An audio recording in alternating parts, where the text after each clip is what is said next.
Hey guys, Jeff CHADHA with JC Homes and Remax Blueprint Realty. I know it's been a while since I made a video and I want to apologize about that. Last time I said I was going to make a video, but I went to Ottawa for Canada Day and got busy with family stuff, but we're back at it and I have a special guest with us today. This is John. Thanks, John, for coming. He's actually the only lawyer that I use, and most of the times when you see on a real estate contract, when you're going to buy a home or sell a home, I often, and actually most realtors should, put this clause in their term in there, saying buyer or seller or both to seek independent legal advice. Well, say hello to Mr. Legal Advice here. Now, the topic I want to talk about today is about tenancy. Now, this is not a topic that's often talked about in videos. You'll mostly hear people talk about mortgage rates, what's happening with the market today. What else people talk about? Well, mortgage and what's happening in the market today. That's usually maybe two topics. But with the rental rates being the way they are, the limited supply, rent is at an all-time high, and it's actually a big concern with people, and with a lot of realtors I talk to and buyers and sellers.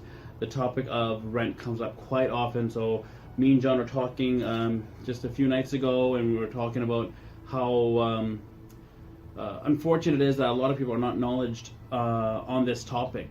So we decided to come and shoot this video today. So John, thanks for taking the time and coming down and talking about this. Pleasure.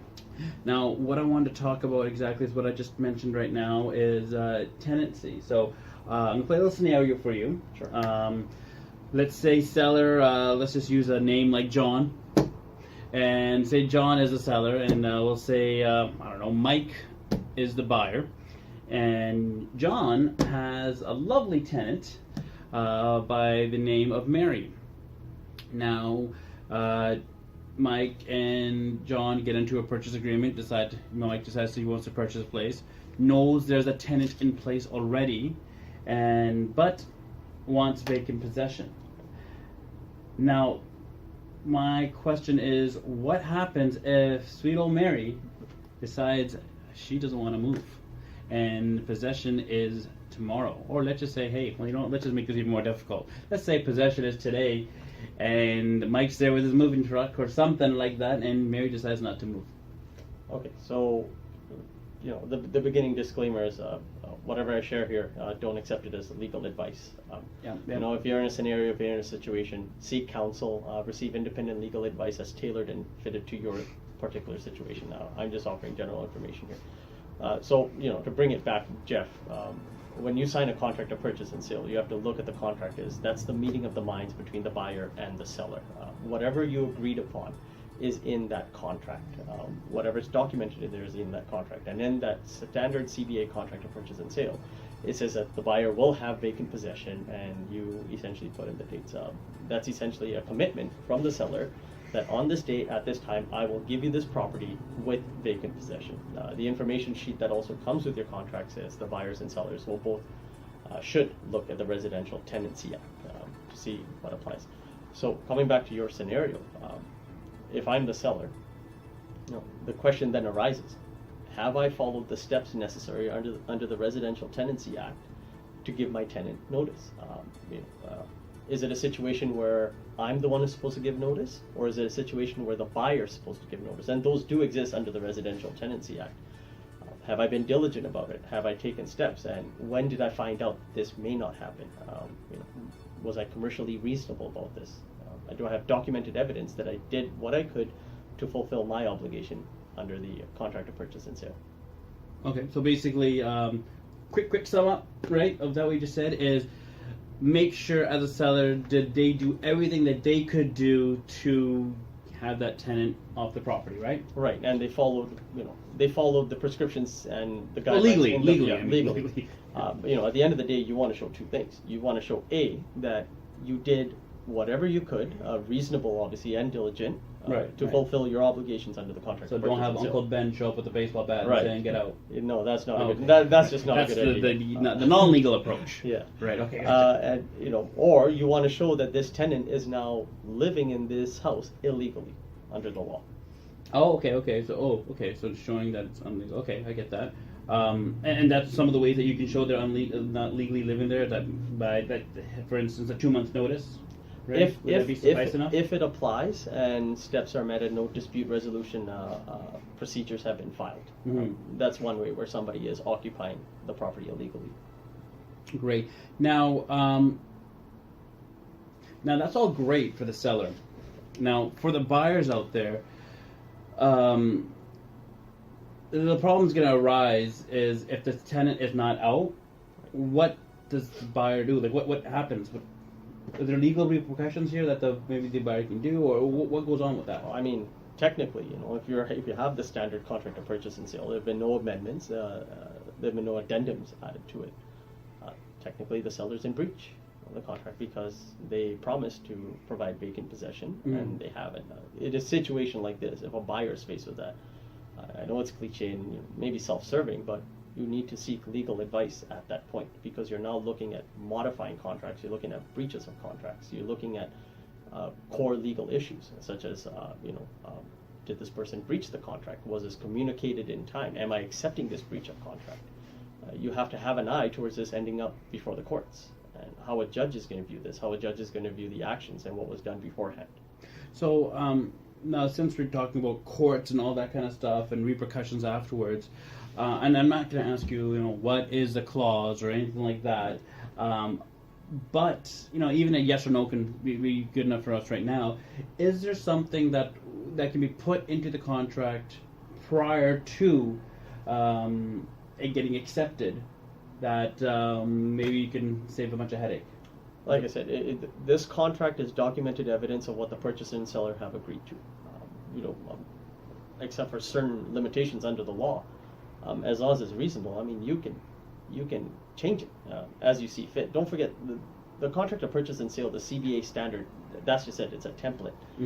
But at its core, like any contract of purchase and sale, as long as it's not illegal, your imagination's almost your only limit of what you put down in it.